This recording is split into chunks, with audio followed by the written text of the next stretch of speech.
एक बार एक छोटी सी बच्ची हाथ में मिट्टी की गुल्लक लिए भागती हुई एक दवाई की दुकान पर गई। वो काफी देर तक वहां पर खड़ी रही, लेकिन दुकानदार का ध्यान उस पर नहीं गया क्योंकि वहां पर काफी भीड़ थी।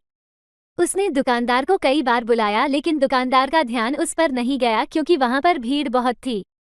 फिर इस बच्ची को गुस्सा आया और अपने मिट्टी की गुल्लक को वहीं काउंटर पर जोर से रख दिया। इसके बाद दुकानदार और वहां पर खड़े सभी लोग उसे बच्ची की तरफ देखने लगे। दुकानदार ने उसे बच्ची से पूछा कि बेटे आपको क्या चाहिए? तो वो बड़े ही भोलेपन से बोली, मुझे एक चमत्कार चाहिए। ये सुनकर दुकानदार को कुछ समझ में नहीं आया और ना ही वहां पर खड़े लोगों को कुछ समझ में आया। सभी उसकी तरफ देखने लगे। फिर दुकानदार ने उससे कहा कि बेटे चमत्कार तो यहाँ पर नहीं मिलता है। तो बच्ची को लगा कि वह उसे झूठ बोल रहा है। उसने कहा कि मेरे गुल्लक में बहुत पैसे हैं। बताओ आपको कितने पैसे चाहिए? मैं आज यहाँ से चमत्कार लेकर ही जाऊंगी। तभी काउंटर पर खड़े एक आदमी ने उससे पूछा कि बेटी क्यों चाहिए तुमको चमत्कार? तब उसे बच्ची ने अपनी कहानी बताई। अभी कुछ दिन पहले मेरे भाई के सर में बहुत तेज दर्द हुआ। मेरे पापा मम्मी उसको हॉस्पिटल ले गए। उसके बाद कई दिन तक मेरा भाई घर नहीं आया।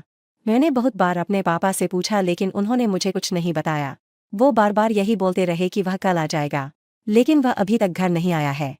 तभी मैंने देखा कि मम्मी रो रही थी और पापा उनसे कह रहे थे कि हमारे बेटे के इलाज और दवाइयों के लिए जितने पैसे चाहिए उतने पैसे मेरे पास नहीं है। अब उसको कोई चमत्कार ही बचा सकता है।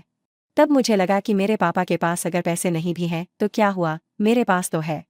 इसलिए मैंने जितने भी पैसे जोड़ रखे थे वह सारे पैसे लेकर मैं इस दवाई की दुकान पर आई हूं ताकि चमत्कार खरीद सकूं।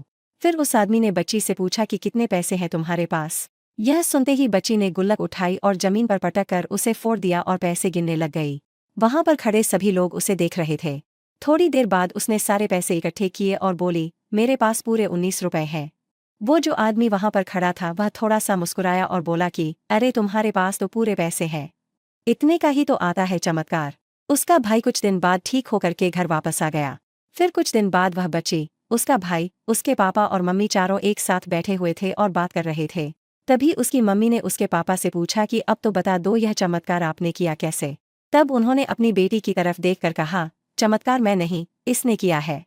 तो यहाँ पर एक बहुत बड़ी सबक है जो हम उस छोटी सी बच्ची से सीख सकते हैं। जिंदगी में कभी कभी ऐसा होता है कि हमको कोई रास्ता नजर नहीं आ रहा होता है और हम लोग हिम्मत हार जाते हैं। तब हमारे अंदर एक बच्चा होता है जो कोशिश करने से कभी पीछे नहीं हटता है। वह हार मानने को तैयार ही नहीं होता है क्योंकि उसको ना शब्द समझ नहीं आता है। वह बच्चा जिसके लिए कुछ भी नामुमकिन नहीं है कि क्योंकि वह हर हाल में कोशिश करता ही रहता है। हम आशा करते हैं कि आपको यह कहानी पसंद आई होगी। इस कहानी को पढ़कर आपके अंदर कुछ कर दिखाने की इच्छा बढ़ जाएगी और अपने जीवन में कुछ बड़ा कर दिखाएंगे। अगर आपको यह कहानी पसंद आई है तो कृपया इसे अपने दोस्तों को भी शेयर करें जिनको इसकी ज्यादा जरूरत है।